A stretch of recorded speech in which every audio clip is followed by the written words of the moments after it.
Um, Talagang sa ating panahon ngayon, kaliwat kanan na ang pag-o-offer ng pag-asa sa isang tao.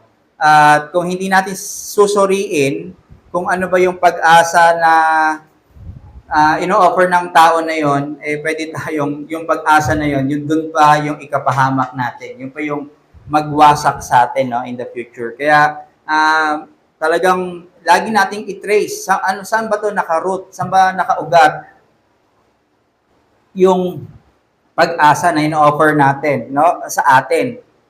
Kung ito man ay galing sa social media or kung ano man, ang daming offer ng mundo, pero alam natin ang mundo walang mga offer na maganda para sa ating kaluluwa. At sa atin ay ang gusto lang nila mag-gain lang sa sariling agenda ng mundo at tayo ay palakarin sa kanyang course o sa kanyang daan o sa kanyang paraan. So, kaya ngayong umaga, ito yung pag-aaralan natin. Susuriin natin ano ba yung pag-asa ng ibinibigay sa atin ng Biblia. Ano ba yung pag-asa na sinasabi ng scriptures na meron tayo as Christian? Ano yung pagkakaiba ng pag-asa natin sa pag-asa na meron sa mundo? Parehas ba ito? So ito yung pag-aaralan at bubulay-bulayin natin ngayong umaga.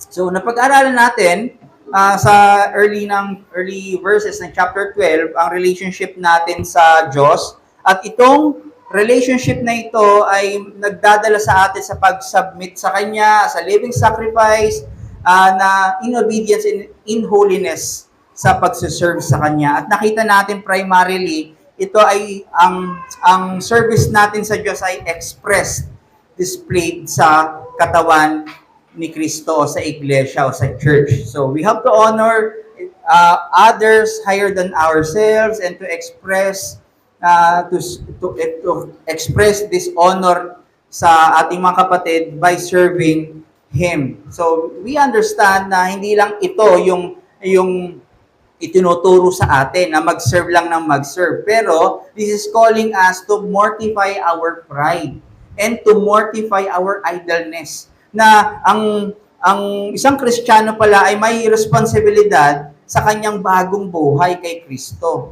Na itong pinapaunawa sa atin na itong bagong buhay na ito, hindi lang ikaw. In-entrust sa atin ang bawat isa para pagsilbihan, para manatili hanggang sa dulo. Yeah, we are members of each other at we are to continue in our walk kasama ang ating mga kapatid. At sa ating journey as body of Christ, we are to love one another. We are a community of love. Natutunan natin yan. And this kind of love will hate sin. This love hates darkness. This love does not and will not ever tolerate evil. So ito yung pag-ibig ng Diyos na dapat umiral sa atin. Ito yung dapat na i-express natin in affection sa ating mga kapatid. Hindi pagko-compromise, hindi pagse-celebrate sa kasinungalingan o sa insincerity ng bawat isa. Ito yung actually pagre-renew sa bawat mga isipan natin kung ano yung nakamulatan natin na ano ba yung pag-ibig na nalaman natin. So inaalis unti-unti ng salita ng Panginoon as Christian kung ano ba ang tunay na picture ng pag-ibig. Inaalis niya yung maling alam natin sa dating pag-ibig na meron tayo. Inaalis niya yan.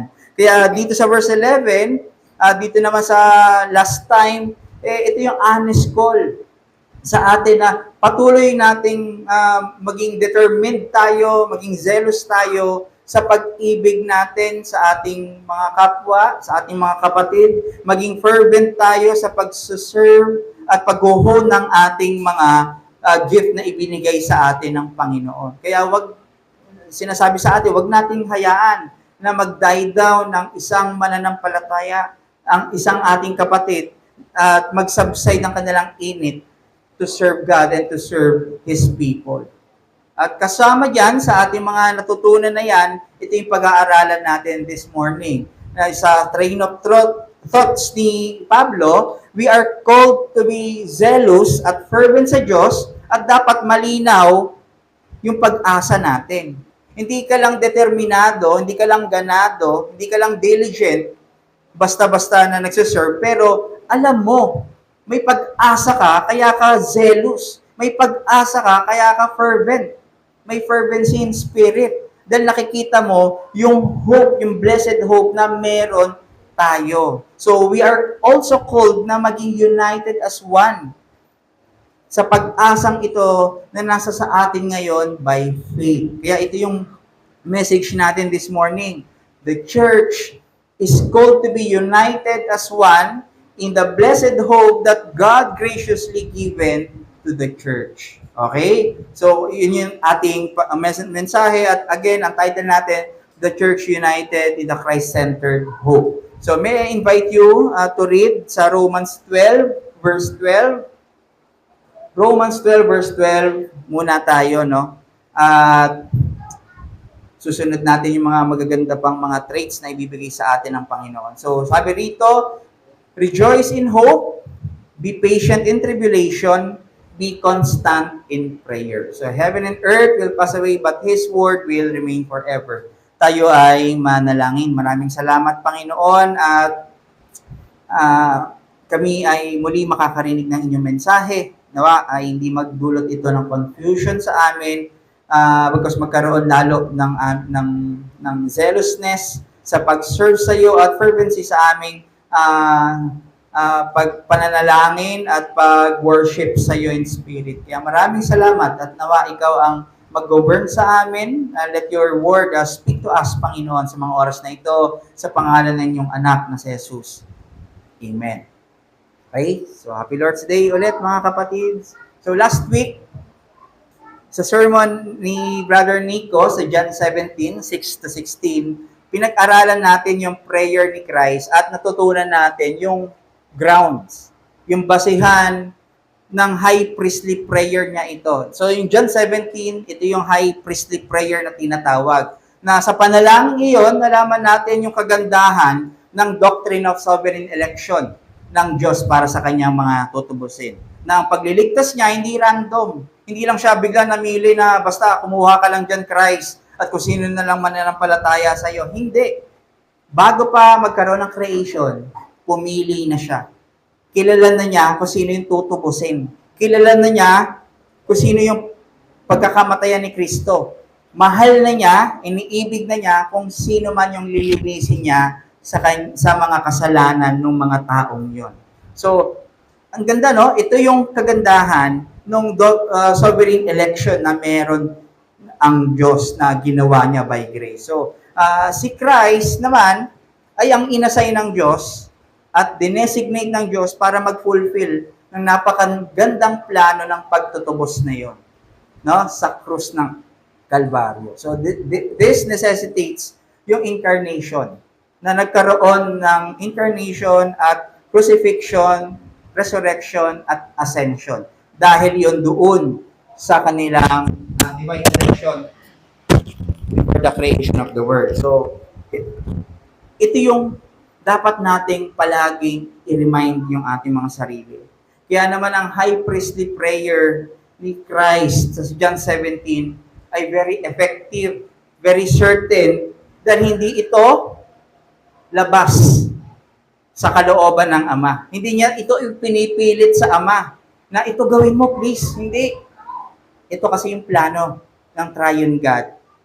Ito ay planado na, nakaayos na, at siguradong mangyayari. Kaya nga, glorified, di ba? Nakita niyo sa Romans 8:28, kung sino ay sanctified, sila rin ay glorified. As if ito ay tapos na, done, pinufulfill na lang, inilalapat na lang sa ngayon. Okay? So, napakaganda na this gives us a greater assurance dahil walang maiiwan pala sa pinili ng Diyos. Lahat ng pinili niya ay walang duda na madadala niya sa kaluwalhatian kay Kristo. Okay? So, ganito po ang katapatan ng Diyos sa kanyang plano, sa kanyang salita, sa kanyang pangako, sa kanyang pahayag. Tapat ang Diyos magpakailanman. At itong katapatan ng Diyos na ito ay hindi dahil karapat-dapat tayo. We deserve yung kanyang faithfulness sa atin. Hindi ganon. Pero dahil lamang sa kanyang awa. awa at sa kanyang habag, sa kanyang mabuting kalooban na ibinigay sa atin through Christ. At gusto kong tignan itong structure na ito as our hope. Itong hope na ito, nabasa natin kanina, or napag-aralan natin kanina, ito yung pag-asa natin.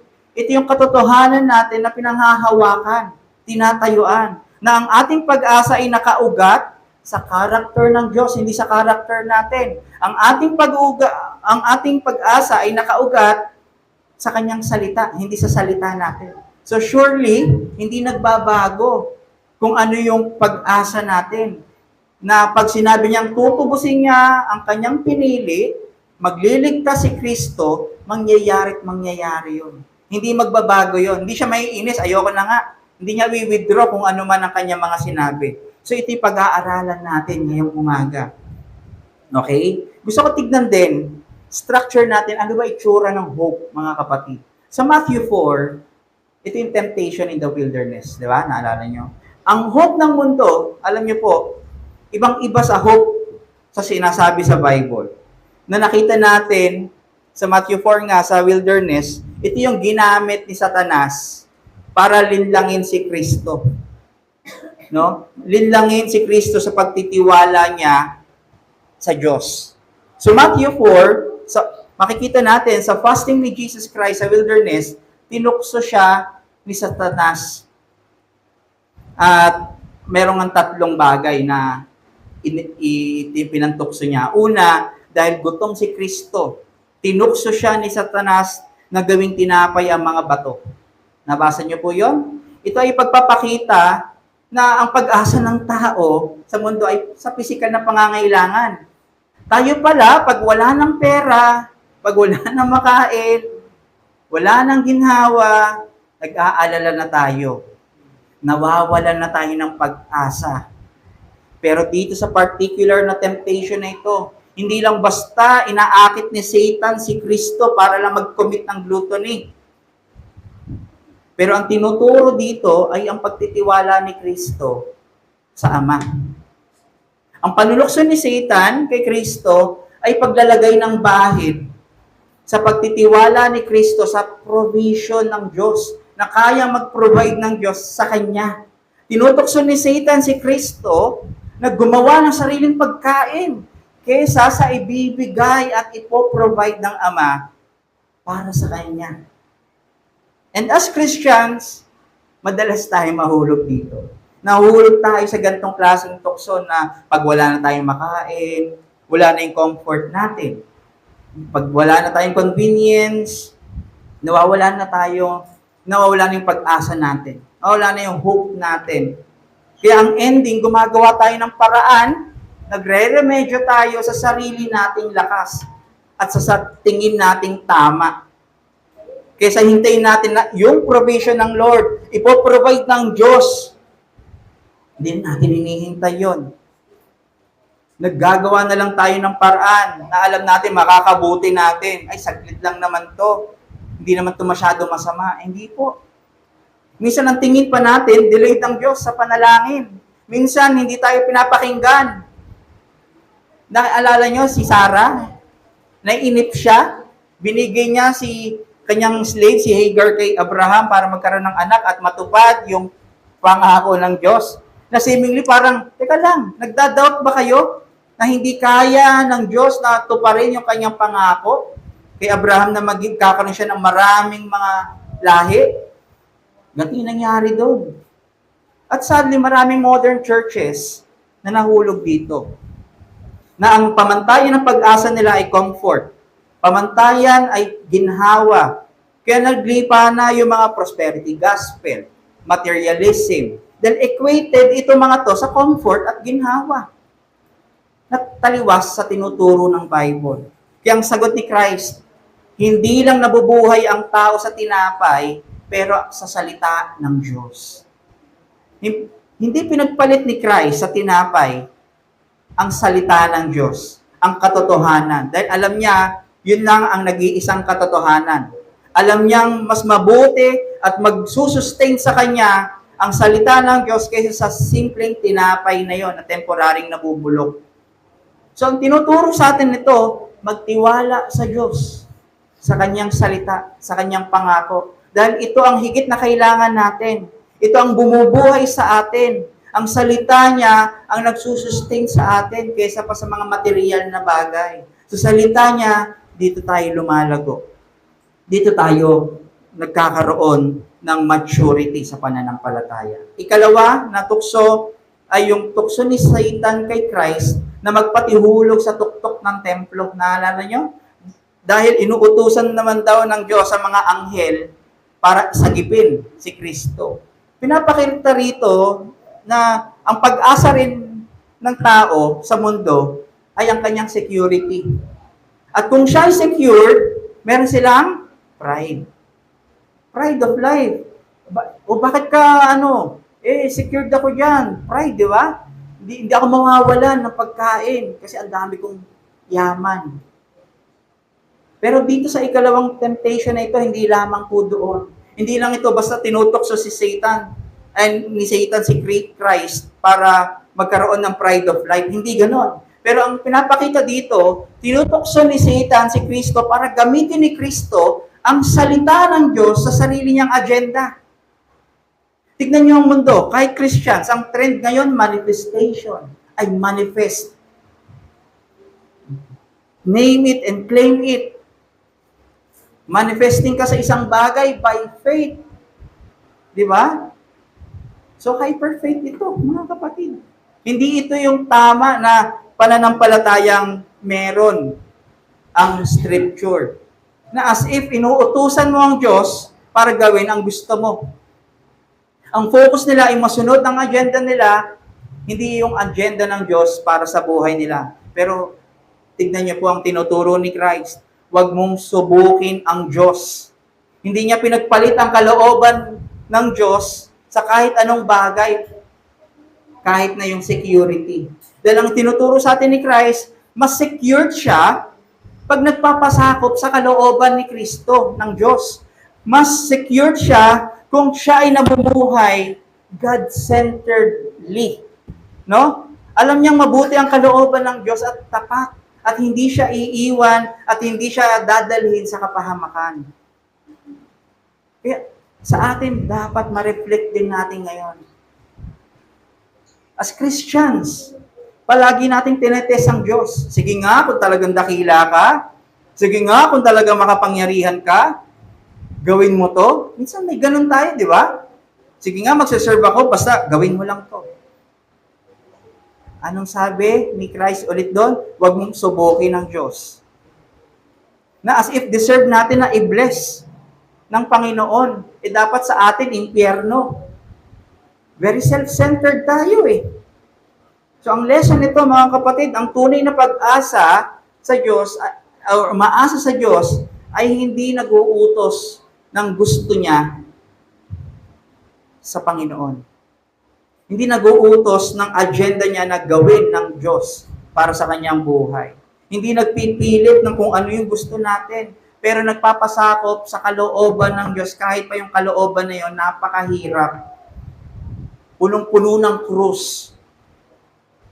Hindi niya ipagpapalit ang kalooban ng Diyos para lang sa kaginhawaan. Number 3, isa pang panulokso ni Satan kay Christ ay yung pagbibigay ng kaharian. Kapalit nito yung pagsamba ni Kristo kay Satan.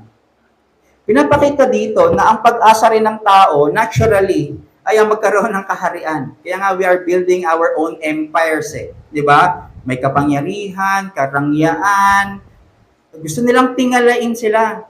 At ang trend sa mundo, grind, grind, grind. Hindi masama ang grind, grind, grind. Pero dapat ito naka-angkla sa gospel.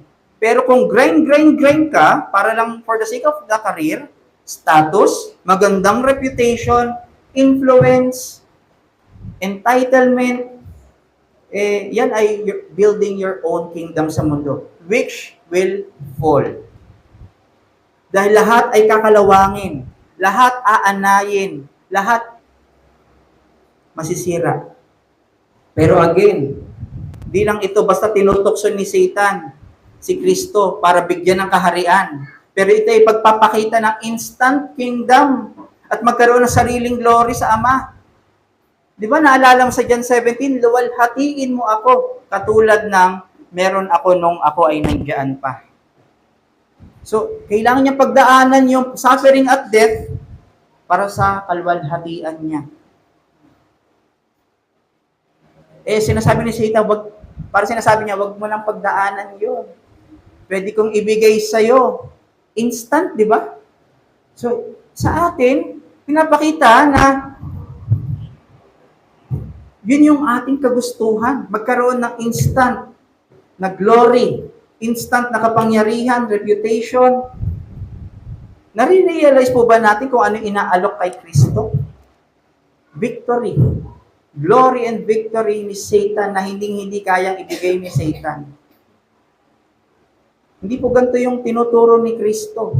Ang sagot niya, "Be gone, Satan, for it is written, you shall worship the Lord your God, and Him only shall you serve."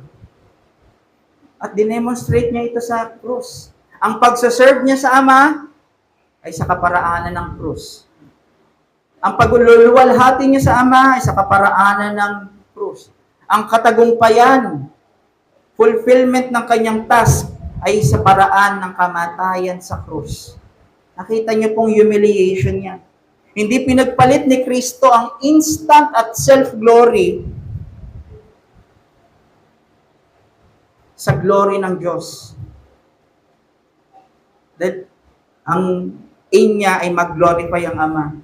Hindi niya alam o hindi dahil alam niya ang Diyos lamang ang karapat-dapat na sambahin at i-glorify. Diba? Sabi nga sa commandment number 1 and 2, "Thou shalt have no other gods before me, before no image, bow the knee." Ang lesson sa atin dito, sinasabi ni Kristo sa atin, na we must worship and glorify only the one and true living God. Na di tayo dapat mag-seek ng glory sa ating mga sarili, pero ibigay natin ang ating buhay para pagsamba sa ating Diyos. Para maging sentro sa Diyos sa pagluluwalhati. So again, hindi pinagpalit ni Kristo sa kahit anong material na bagay, kapangyarihan, kaluwalhatian, ang kalooban at salita ng Diyos. He perseveres hanggang mapagtagumpayan niya ito in the wilderness. Nakita natin siya, no? Siya ay sinustain, nag-minister sa kanya mga anghel. Para kay Kristo, hindi lang ito basta pagsubok na dapat lagpasan, mga kapatid. Itong ginawa niyang fulfillment na ito, pag-overcome dito sa mga temptation na ito mismo yung katwiran na i-account niya sa atin. Na as if, pag tayo napunta sa wilderness, accounted na sa atin na hindi tayo tumatanggap na materialism. Hindi tayo sumasamba sa ibang Diyos. Ayaw natin ng ibang kapangyarihan bukod sa ating Diyos. In-account sa atin yun. Kaya worthy si Kristo na maging mediator natin dahil hindi siya natukso, hindi siya nagkasala katulad natin mga tao. Tayo makasalanan, lumalangoy sa kasalanan. Pero siya ay karapat-dapat na maging tagapagligtas natin. So alam niyo po, ang pagtitiwala at pag-asa ay hindi pwedeng paghiwalayin. Ang pag-asa ay hindi pwedeng pwersahin dahil nagmumula ito sa natanggap nating katotohanan sa salita ng Panginoon. Kaya tignan niyo si Christ. Ang panlaban niya sa temptation ay ang salita ng Diyos. Ito yung pinangahawakan niya. Ito yung inaasahan niya. Nagtitiwala siya at nagpapasakop kahit pa sa bingit ng kamatayan niya. Ganon din sa ating mga followers. Na tayo magtitiwala sa kanyang salita dahil tayo ay umaasa sa kanya. At itong temptation sa wilderness, sa Matthew 4, ito ay pagtuturo sa atin ng tunay na itsura ng pag-asa ng meron ng mundo at ang tunay na pag-asa na meron dapat ang isang Kristiyano.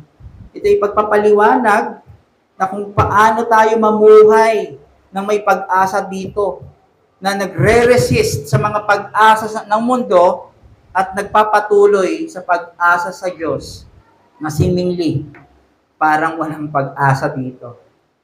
Pakahirap. Kaya ito ang panawagan sa atin ng verse 12 ngayon. We have to rejoice in hope, patient in tribulation, and devoted in prayer. So with this picture of in our mind, this hope, mas mauunawaan natin ang dalawang puntos ngayong umaga. Una, our hope in Christ conforms our hearts to reflect His persevering heart. Our hope in Christ conforms our hearts to reflect His persevering heart. Ang pag-asa natin kay Kristo ang umuhubog sa ating puso para salaminin ang puso niyang nagpapatuloy. Okay? So katulad na nakita natin sa temptation ni Satan kay Christ sa wilderness, hindi nahulog si Christ at siya ay nagpa-persevere at napagtagumpayan niya ang mga tukso na ito. Ito mga landmines na ito. At hindi lang natapos sa wilderness ito mga kapatid. Ang pag-persevere ni Kristo ay hanggang sa krus ng Kalbaryo. Kahit pa sa huling oras ng buhay niya, nagpe-persevere siya. Ini-endure niya ito, nagpapatuloy siya sa pagsunod sa kalooban ng Diyos. Hindi man lang siya natuksong bumaba, umayaw. Magalit doon sa mga pumatay sa kanya, mga nagpako sa kanya, nang iwan sa kanya, pero patuloy pa rin siya nagtiis at nagtiyaga at hindi nawala ng pag-asa. Then alam niya, tapat ang Diyos. Christ knows that God will never abandon and forsake Him. Alam niyang tuto pa rin ng Diyos ang purpose. Tuto pa rin ng Diyos ang dinesign niyang salvation before the creation of the world.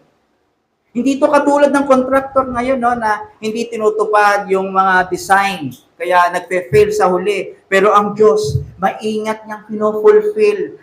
Keen siya sa detail. Yung kanyang project niyang redemption at project niyang new creation kay Christ. Kaya si Kristo ang talagang dependent sa Ama. Nung nilalakad niya, lumalakad siya dito sa mundo. Lumalakad siya sa daan ng krus. Dependent siya sa panawagan niya. Pagtawag niya sa Ama at pagkuha, pagsandal sa kanyang salita. At ito rin yung ating panawagan ng writer na ito sa atin ngayon. Na tayo rin ay lumakad sa nilakaran ni Kristo. Ang note natin, as His followers, we share in His afflictions for the sake of the truth and in our calling to bear witness to Him through our lives. As His followers, we share in His afflictions for the sake of the truth and in our calling to bear witness to Him through our lives. Di ba nabanggit na ito ni Pablo sa Romans 8:17? And if the children and then heirs of God and fellow heirs with Christ, provided we suffer with Him in order that we may also be glorified with Him. This is to say that as Christ, being the heir of God and earned His glory in the way of the cross, in a way, in-earn niya yung glory. Di ba? On the way of the cross, we must walk that same route. We must walk that same road, same direction, and same way of the cross.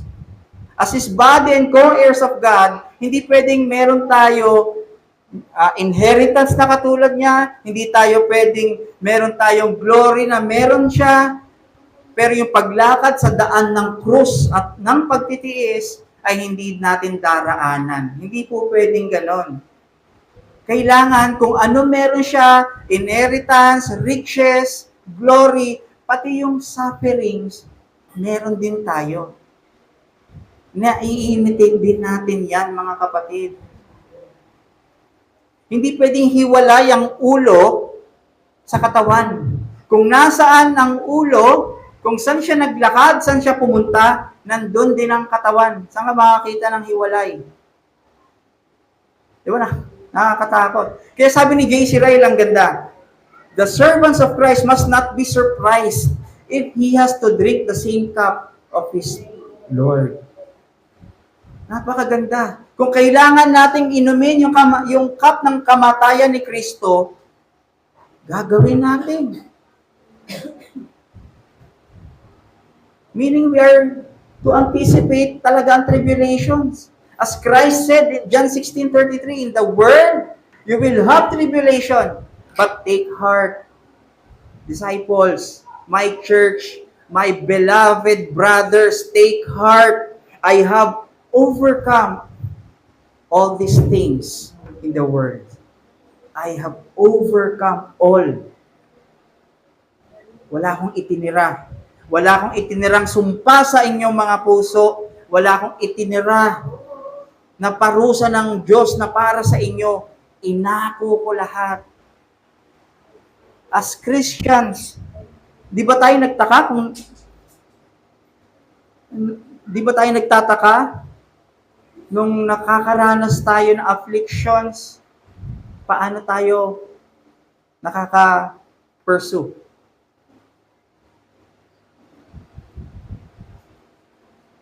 Di ba tayo nagtataka na victoriously magkakasama pa rin tayo at na-exalt pa rin si Christ sa ating mga buhay?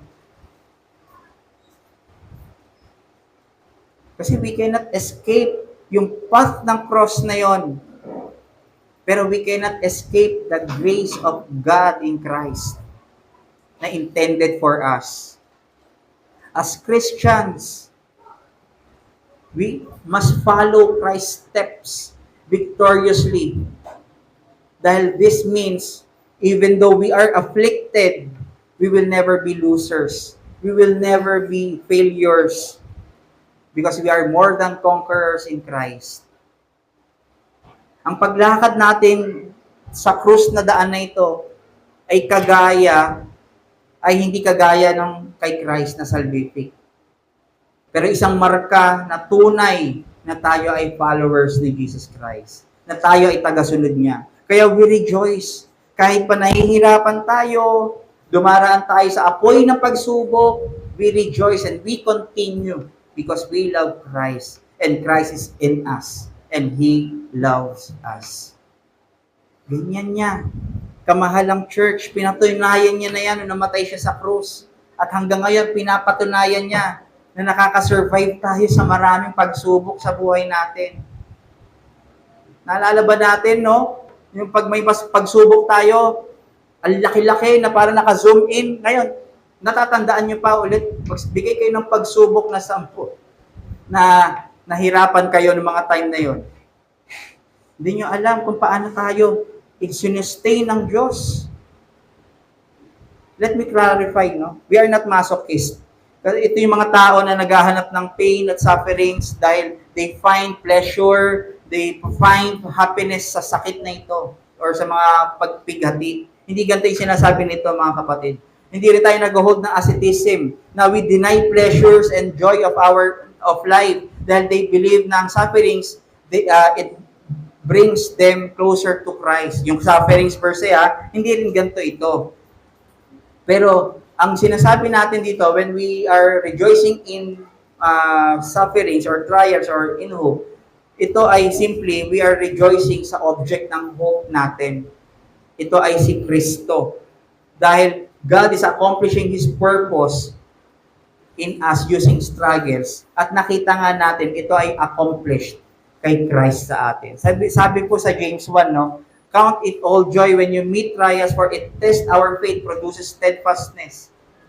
At sa mga susunod pa, Romans 5, 1 Peter 1, 2 Corinthians 4, marami pang iba, instrumento lang ito ng Diyos, itong mga trials na ito, para mag-produce ng maturity sa atin. Ang ginagamit niya talaga para tayo ay mag-mature sa ating pananampalataya ay ang kanyang salita. Romans 10:17. Okay? Kaya we rejoice. Kung may trials tayo, kasi ang purpose ng Diyos sa atin ay palaguin sa wangis ni Kristo. Meaning we rejoice in the object of our hope na si Jesus Christ. Hindi doon sa trials and sufferings. Kaya sabi nga sa Titus 2:13, waiting for our blessed hope, the appearing of the glory of our great God and Savior Jesus Christ. So ang sinasabi sa atin ngayon as followers of Christ, Jesus Christ is our hope. And we must follow Him joyfully in taking up our crosses daily as His. So paano to? Yung kanyang mga cross na dinaanan, kailangan nating pagdaanan ng may kagalakan pa. Dahil ang ating pag-asa ay nasa sa atin at ito nga si Kristo. His Spirit enables us, endures our lives and heart to continue in the faith. So in short, ang effect ng makapangyarihang ebanghelyo sa buhay ng isang Kristiyano ay ang pagpapatuloy. So ito ang punto natin. The gospel preserves the believers in living with crosses. Ang ebanghelyo ang nagpapanatili sa mananampalataya habang nabubuhay silang may mga krus na pasan-pasan. Okay? This means the gospel makes us endure the cross. The gospel makes our hearts enjoy even we are in the series of trials and fires of sufferings. Hindi tayo sumusuko dahil sa ebanghelyo na ito. Kaya na-appreciate natin kung paano tayo nagtitiis. Hindi lang dahil sa kaya mong magtiis, pero ang ebanghelyo ay ine-enable ka, ine-endure ka, ine-strengthen kang magtiis sa mga current situations mo. Na minsan, kala natin dead end na yung mga panahon na yon, tapos na tayo. Kala natin susuko na tayo, hihinto na tayo sa paglaban, sa mga battles natin sa buhay. Said na tayo. Pero still, we appreciate His goodness. Still, ina-exalt pa rin ng Spirit si Kristo sa ating buhay. Inaalala pa rin natin ng sama-sama ang kanyang kabutihan. Inaalala pa rin natin ng sama-sama ang nag-uumapaw niyang pag-ibig at bago niyang pag-awa palagi. Nakita po ba natin? Pagpapatunay na by His grace we are preserved. Na nakakapagtiis tayo at nakakapagpatuloy. At nawa ma-observe natin sa sarili natin ito. Na hindi lang natin nalalagpasan yung mga yon, pero tignan natin. Nagpapasalamat tayo na hinuhubog at pinapalago tayo sa imahe ni Kristo. Sana makita natin yung effect niyan sa ating buhay. Hindi para i-boast. Pero isang parang kay Pablo, kay David, kung paano niya tignan, kung paano siya pinapagtibay ng Diyos at sinasaklolohan ng Diyos kung siya ay nasa pagsubok. Ang challenge, always assess and recalibrate your hope in light of the Scripture to keep it anchored in Jesus Christ. Kung kailan ko hindi sinend, no? Sakang haba, sorry. Ngayon ko na rin napansin. Always assess and recalibrate your hope in light of the Scripture to keep it anchored in Jesus Christ. So, bakit from time to time? Bakit always? Kasi we need to check our hearts kung saan ito nakatingin na pag-asa. Kung saan yung ating puso nakahilig na pag-asa. Kasi ang puso natin forgetful. We are prone to put our hope sa mga blessings kaysa sa blesser. We are prone to give our hope sa mga at mag-rejoice sa gifts kaysa sa giver.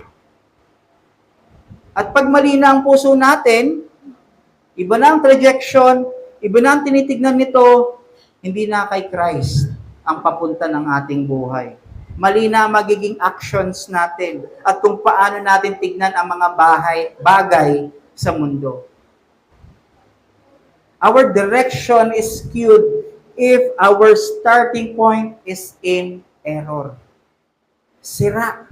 Pag mali ang starting point mo. Kaya nga sabi ni Christ sa mga Hudyo, John 5:45, tignan nyo, sabi ni Christ, nilagay ng Hudyo ang pag-asa nila sa maling object. Sino yung object na to? Kay Moses. Na ang kanilang pag-asa ay doon sa kautusan na meron sila kay Moses, hindi kay Christ. So mali yun. Kahit ba tayo ay huwag natin ilalagay pag-asa natin kay Pablo, kay John, at kung sino pang character sa Bible. Kay Christ lang. Okay? Ngayon ba, ma-reflect ba natin yung puso natin? Saan pag-asa ngayon? Nakasandal ang puso mo ngayon. Na-assess mo ba kung sino ang dahilan kung bakit ka nagre-rejoice? Anong pag-asa yan? Sa blessings ba? Sa isang tao ba? Sa status ba natin ngayon? Kaya punong-puno ka ng hope? Sa ministry ba? Yung ba'y pag-asa natin o kay Christ mismo? Kung ang pag-asa mo pa ngayon ay nakakulong sa nakaraan ng buhay mo. Kung nagawa ko sana yon, kung buhay pa sana siya, kung nagkaroon lang sana ako ng ganito, maayos sana ang buhay ko. Ganun ba? O ang pag-asa ba natin ngayon ay katulad ng temptation ni Satan kay Christ, sa Matthew 4? Na ito ba ay ang pag-asa natin na kaya lang ba tayo nagbo-worship dahil sa binibigay sa atin ng Diyos? Na material na bagay? Kaya lang ba tayo nagbo-worship dahil sa pride of life? Na pwedeng makuha natin? Kaya lang ba tayo nagwo-worship dahil sa instant glory? Kaharian? O nagwo-worship tayo sa Kanya dahil siya lang yung pag-asa natin? Kaya tayo nagwo-worship sa Kanya kasi nare-reflect natin yung kagandahang loob niya na meron siya at ibinibigay sa atin araw-araw. Ma-reflect ba natin ngayon yan? If our hope is anchored in Christ alone, our minds cling to His Word, not to the bread that merely satisfies our flesh. If our hope is anchored in Christ alone, our hearts find true security in submitting to God's will, not insisting on our own will and desires to God.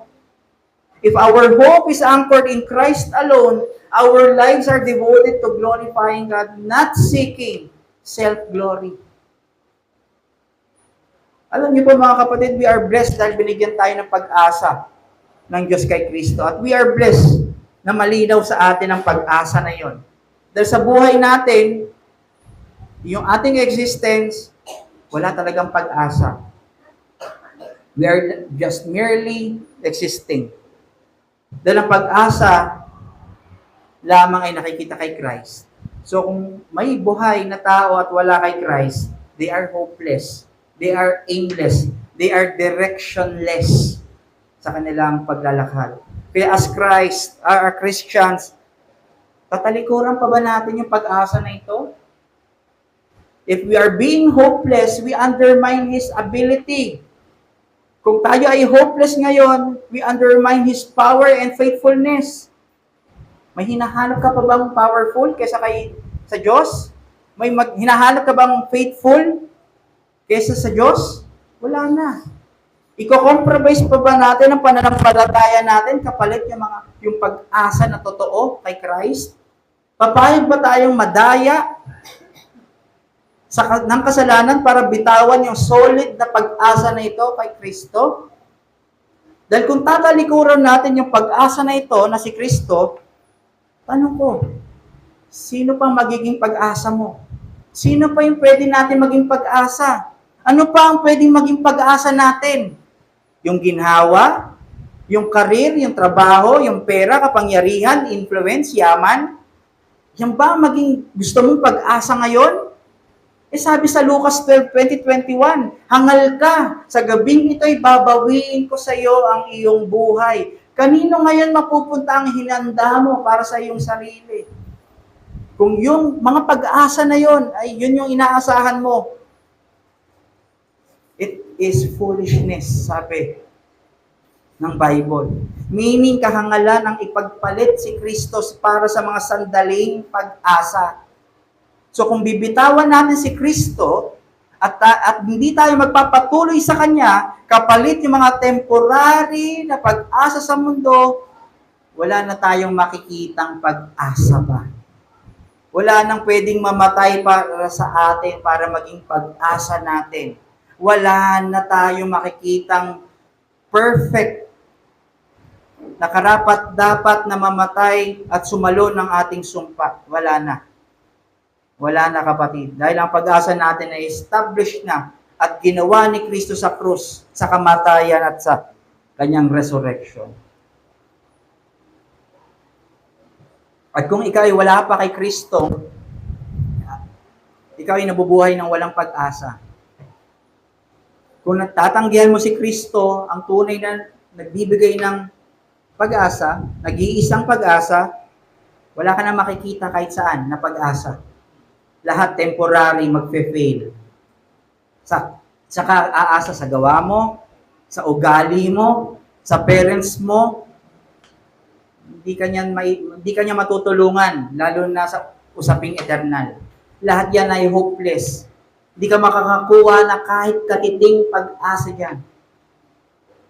Kapag tinanggahan mo pa ang panawagang ito sa pagsisisi at paniniwala sa ginawa ni Kristo ng pag-asa, wala nang ibang pwede magligtas sa iyo. Wala ka nang ibang makikitang pag-asa dahil sabi sa Acts 4:12, there is salvation in no one else, for there is no other name under heaven given among men by which we must be saved.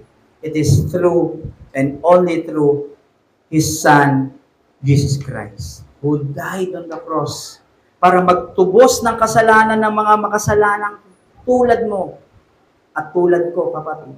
He resurrected on the third day and ascended, and now in the right hand of the Father. And He has all the authority and power and right to give eternal life to you. Bitiwan mo yang kahit anong pag-asa sa sarili mo. Kung ang pag-asa mo ay pagiging mabuti, bitawan mo yan. Wawasakin kanyang pag-asa mo yan sa huli. Pagsisihan mo ang lahat ng kasalanan mo. Talikuran mo yan, kapatid. At ikaw ay tumawag kay Kristo. At nawa, we pray na magkaroon tayo ng iisang pag-asa at pananampalataya kay Kristo. Our second point, our hope in Christ aligns us to His mind that centers to the will of God. Our hope in Christ aligns us to His mind that centers us to the will of God. Ang pag-asa kay Kristo ay umaayon sa kanyang pag-iisip na nakatuon sa kalooban ng Diyos. So ito yung pag-asa.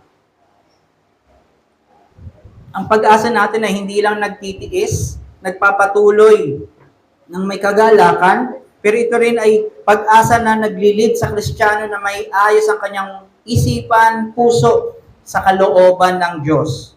Ano ito? Sa pamamagitan ng panalangin, sa prayer. Katulad ni Jesus Christ sa Matthew 4, bago ang temptation ni Satan, He fasted. At alam naman natin, prayer and fasting go together. Hindi ito hiwalay. Kaya implied doon na nanalangin siya to prepare himself sa ministry at sa temptation na makikita niya along the way. At di nga siya nagkamali, talagang meron. Alam niya na siya ay kailangan niya mapagtagumpayan yun at di niya kaya sa sarili niya. He need the power of the Spirit. Kaya siya nag-pray. So note, Jesus prayed to show His dependency on the Father. Siya ay nanalangin dahil siya ay nakadepende lang sa kakayahan at kalooban ng Diyos. From preparation ng ministry niya, siya ay nanalangin. While in His ministry, siya ay nananalangin. And after ng kanyang ministry, siya ay nananalangin. Nananalangin si Kristo. This is teaching us the true meaning of depending on and submitting to God. Na kahit siya ay Diyos, anak ng Diyos, maluwalhating Diyos, makapangyarihan na Diyos, He prayed and prayed and prayed and prayed. He trusted God.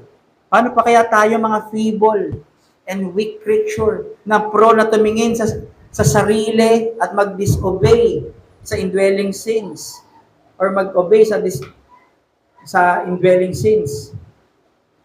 Si Kristo pa na walang kasalanan, na walang kadiliman, nanalangin. Tayo pa kayang sira at maraming indwelling sin sa ating puso.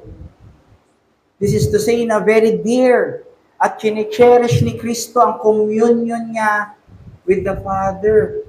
And as His followers, we must imitate His mind that centers on God. Cherish din natin ang communion natin through prayer. Malaki ang sense ng prayer sa faith. Malaki ang sense ng prayer, pananalangin, sa pananampalataya. Kasi we live by faith, not by sight. Pero sabi sa Romans 8:24, hope that is seen is not hope. So maliwanag, yung sense ng hope, hindi pala prayer, ang sense ng hope at ng faith, medyo iisa, no? Okay? So, yung hindi ito pag-asa, pag nakikita natin, maliwanag. So, kailangan we walk by faith, not by sight. Kasi yun yung hope natin na meron tayong tinitignan na hindi natin nakikita. At yun ang ine-enable at binibigay sa atin ng pananampalataya. The faith gives us sight to the unseen. Faith gives us understanding of the truth na unveiled sa iba, na hindi nakikita ng iba. Kaya nga yung mga parables, nakatago sa iba, pero as His children, naunawaan natin. Alam nyo, sa buhay natin sa mundo, ang realidad, hindi tayo makakahanap at makaka-experience ng joy sa lahat ng oras. Pero we have joy at all times because of Christ. Hindi nagbe-base sa surroundings natin ng joy. Ang reality din natin, na hindi lahat ng masamang nangyayari na sinasabi ng mundo ay magiging okay din yan. Realidad, hindi po nagiging okay yung mga ganon. Wala pong, hindi nagbabago na ito. Nang masamang nangyari na ito, nararanasan natin at hindi na ito maaayos at magiging mabuti in the future. So, hindi dapat natin ibase sa situation yung ating hope.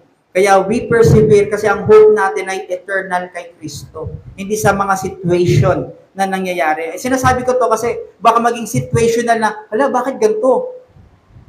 Lagi naman ako nagpa-partake ng Lord's Supper. Diligent naman ako sa pananampalataya, pero meron pa rin akong gantong mga situations.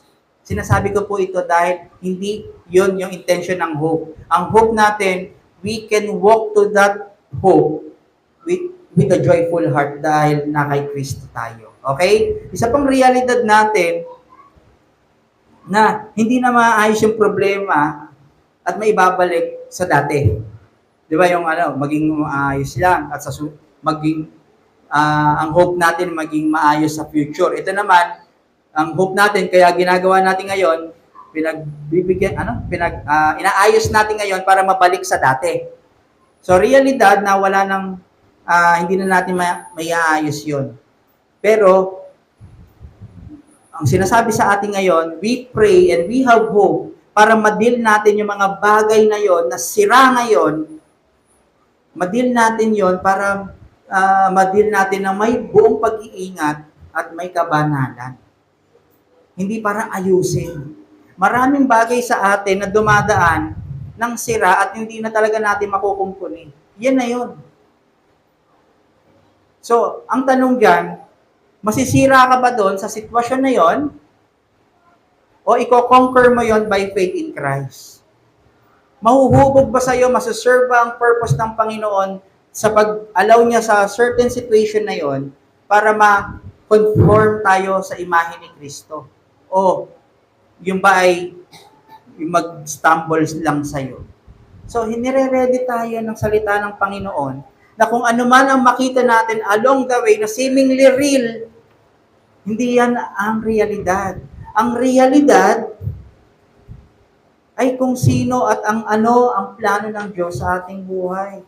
Katulad nung si Kristo,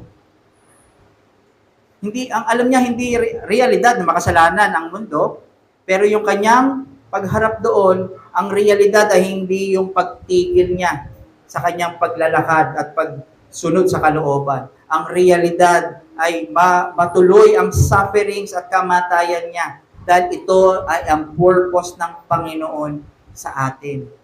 Huwag tayong mag-dwell sa mga sugar-coated na hope. Si Christ, ginawa niya, pinulfill niya ang pag-asa para magtubos ng makasalanan at mga kasalanan at ipakita sa buong mundo ang habag at ang pag-ibig ng Diyos. So tinuturo sa atin ito na maging devoted in prayer.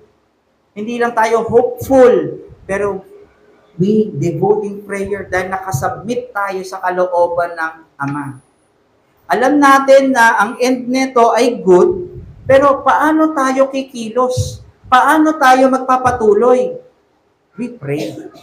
Hihingin natin ang courage, hihingin natin ang wisdom, hihingi tayo ng discernment para sa certain na situation na yon habang nakatingin doon sa object natin ng hope. At yun nga ay ang gospel kay Kristo. So we pray for wisdom and courage para harapin ang mga sira na bagay na ito ng may Christ-likeness. We pray hindi para maging perpekto ang sitwasyon natin ngayon at umayon sa atin ang mga bagay-bagay, kundi dahil meron tayong pag-asa at ang ating puso at isipan ay nakasentro doon. Kaya we pray na maganap ang purpose ng Diyos sa buhay natin, hindi maganap yung gusto natin sa buhay natin. Yun ang prayer. Tinuturuan tayo na maalala natin palagi ang katayuan natin dito sa mundo na we are not of this world. At ang purpose lang natin dito ay gamitin niya for His advancement ng glory niya, ng kanyang kingdom. We pray para mangyari ang purpose at plano niya sa ating buhay. And this reminds us that our reality is God. Hindi situations, hindi emotions. Ang reality is His truth. Ang emotion natin, deceptors. Ang reality natin ay ang purpose niya. And with this, we can live in joyful hope and endurance in praying. Huwag natin isasandal kung ano ang meron tayo ngayon. Kasi kung nahinto tayo ngayon, dapat yan hindi mag-define kung sino ka. Ang mag-define sa'yo, si Kristo na namatay para sa'yo. So ang point, praying is setting ourselves apart from the world and turning toward the reality of God's purpose and promises. Ang haba na naman, sorry. Praying is setting ourselves apart from the world and turning toward the reality of God's purposes and promises. Na pag nadadaya na tayo ang emosyon natin, nadadaya na tayo at natutokso na tayo, we come to God in prayer na bigyan tayo ng kaliwanagan. Na seemingly ay talaga, magfe-fail ako. Pero hindi. Tayo pa rin pala isusustain ng Diyos. When we pray, naalala natin itong trials na ito ay momentary lang. Itong trials na ito ay instrument lang ng Diyos para disiplinahin tayo. Ayaw mo bang disiplinahin ka? Gusto mo bang manatili na slothful ka sa kingdom niya? Gusto mo bang manatili na nagkakommit ka ng adultery? Gusto mo bang manatili na hindi mo ino-observe ang Holy Day or Lord's Day, ang Sabbath Day? Yun ang realidad natin as Christians. We observe Him. We observe His law. We pray. Sinasabi sa atin na hindi tayo malakas. We depend in His strength. Hindi tayo matalino. We depend on His wisdom. Na wala tayong may offer na solusyon. We depend to His solution, si Kristo. Sa prayer, pinapaalala na we are His children. He is to protect us and provide us. And prayer is looking beyond our ability, capacity, and capability, and looking to God's ability and activity. Yun ang purpose ng prayer. Hindi kung ano yung nasaan ka, pero nasa ng Diyos, nasa trono pa rin. Nasa ng Diyos, still, nakaupo pa rin, upholding things on earth and in heaven, at kasama ka, sustaining you. Huwag kang matakot. Hindi siya quicksand. Hindi siya shifting sand. Siya ay rock, a solid rock, na matibay na pundasyon na pwede nating sandigan. So ang challenge, raise our minds and hearts in spiritual things, begging in God in prayer. We have to beg. Minsan nagpe-pray tayo nang walang sense of begging. Nang walang sense na tayo ay namamalimos sa Kanya. Minsan, ang prayer natin nagmamataas pa. Ang hirap naman nito. Pag kailangan pa kasi ng prayer, kung ipapakita lang natin ang picture natin, Spiritually, buti na lang may prayer.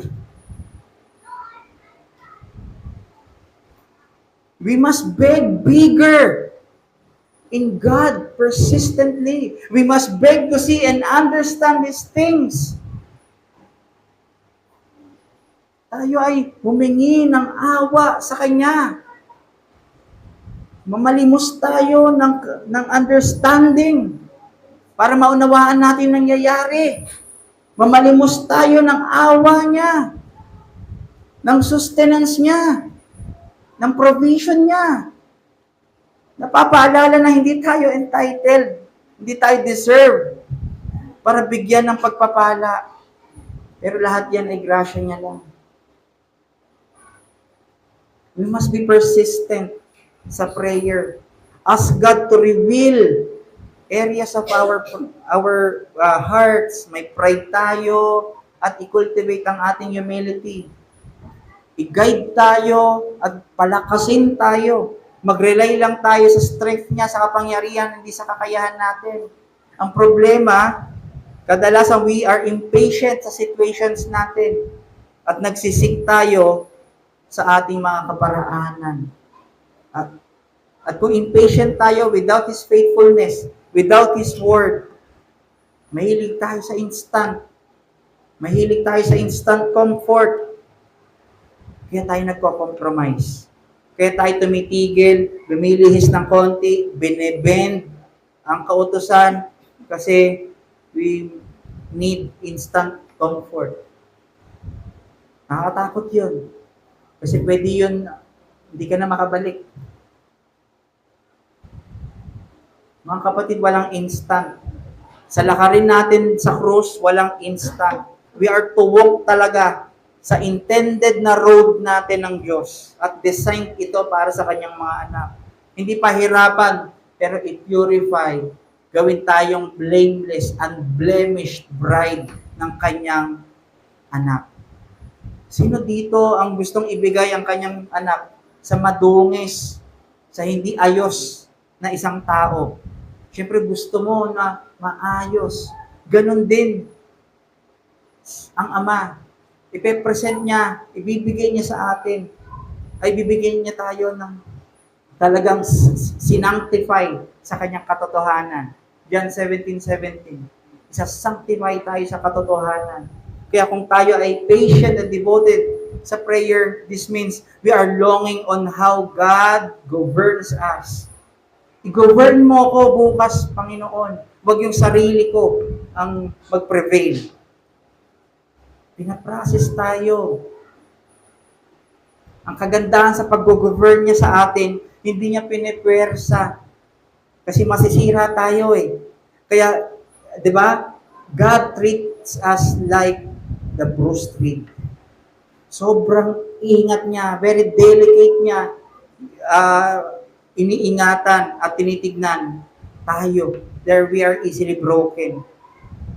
Kaya tayo ay patuloy na manampalataya at manalangin sa Kanya. In afflictions, unti-unti niya, alam niyo po mga kapatid, unti-unti niyang nilalabas yung katas ng kasalanan sa puso natin.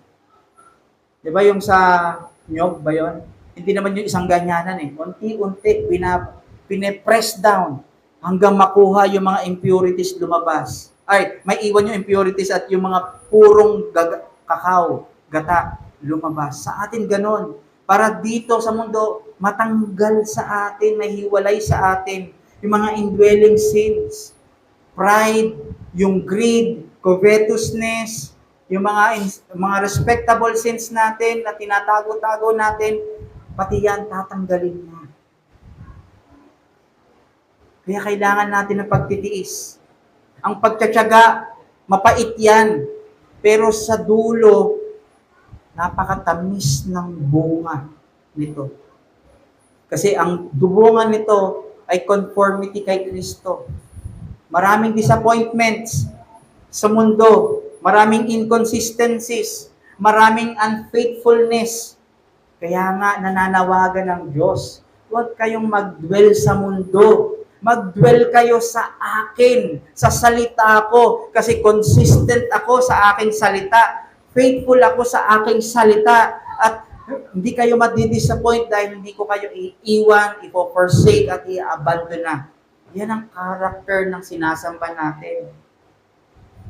Kung paano nagtiis si Kristo. Nag-obey sa suffering. Kasi alam niya, justice must be served and sentence must be carried out.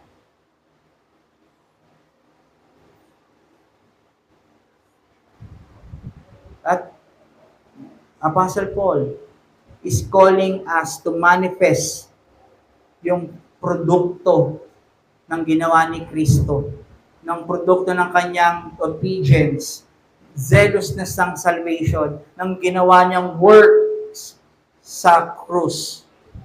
Pinapamanifest niya yan sa ating daily living as our Christian life. Di ba napakaganda? Hindi lang ito basta gawin nyo. Pero ito kasi yung finished product na ginawa or project na ginawa ng gospel. Kaya mahalaga, no? Huwag tayong makinig sa noise of the world. We have to hear the voice of the Lord. Manalangin tayo. Huwag tayong makinig sa mga advices ng mundo. Makinig tayo sa salita ng Panginoon. Ang sabi sa salita ng Diyos, sa kanyang panalangin, let your kingdom come. Thy will be done on earth as it is in heaven. We are pressed down. May mga bagay, may mga araw na gayon. Nag-aarise ang conflict sa atin, sama-sama, patong-patong, pero panawagan, we must look to God and pray. You must be patient in affliction. Huwag nating i-occupy ang ng ating mga isipan ng discouragement. I-occupy natin ito ng katotohanan ng kanyang salita.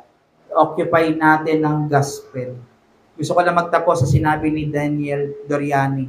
Tribulations may shake us and make us stumble, but we do not fall. For we hope in God's promises and plans. He protects us, and our confidence is the gospel and His grace. So we pray. Let us pray. Maraming salamat, Panginoon, sa aming narinig na mensahe sa iyo. Alam po namin na lahat kami dito ay may mga pinagdaraanan na pighati, pagsubok. Minsan nawawalan kami ng pasensya. Makita namin, Lord, na ito ay sanctification namin. Hindi lamang po namin maging drive ng pagtsatsaga namin ay malagpasan lamang namin ito para may mapatunayan, pero para makita yung mga impurities pa sa aming puso, ma-expose sa amin yung mga kasalanan namin. At dahil dito sa pagtsatsaga na ito ay mas na-experience namin ang kabutihan at faithfulness ni Kristo sa amin. Kaya maraming salamat sa iyo. Nawa, patawarin mo kami kung kami ay nagiging impatient, gumagawa kami ng mga paraan na sa alam namin at sa naisip naming tama. Minsan iniiwan namin, napakadali namin i-abandon ang iyong salita, i-abandon ang aming faith, i-abandon ang aming service sa iyo, Panginoon. Pero nawa, makita namin na kailanman hindi mo kami inabandon na.